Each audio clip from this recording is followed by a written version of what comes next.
ဂိမ်းဆော့ဖို့အတွက်ဖုန်းတစ်လုံးကို10သိန်းအောက်မှာလိုက်ရှာနေရဆိုလို့ရှိရင်တော့ဒီဖုန်းလေးကိုဝယ်ရမယ်ပြန်ပြောမယ်နော်ဂိမ်းဆော့ဖို့အတွက်10သိန်းအောက်မှာဂိမ်းမီကောင်းတဲ့ဖုန်းတစ်လုံးကိုလိုက်ရှာနေရဆိုရင်ဒီဖုန်းလေးကိုဝယ်ရမယ်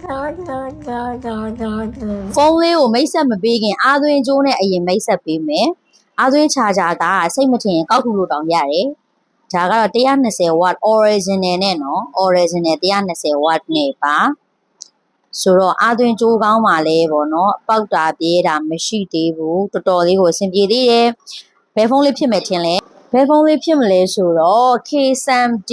Pro လေးပါရှင်မှန်မြင်လက်ဝေလေးကိုထိပွင့်လေးလာမယ်နောက်ပြီးတော့ Google Play Store က original ပါထားပြီးသားပါ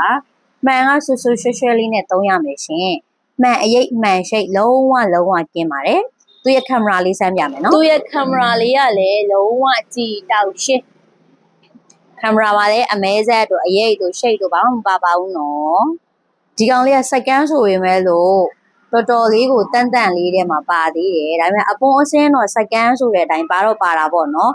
ကာဗာအပွန်လေးတွေတော့နည်းနည်းလေးပါမယ်ဒါပေမဲ့အရင်ဆိုးဆာကြီးတွေကလုံးဝမဟုတ်ဘူးဒီကင်မရာတွေပိုင်းမှာချစ်ရာတွေပုံရာတွေတခုမှမပါပါဘူး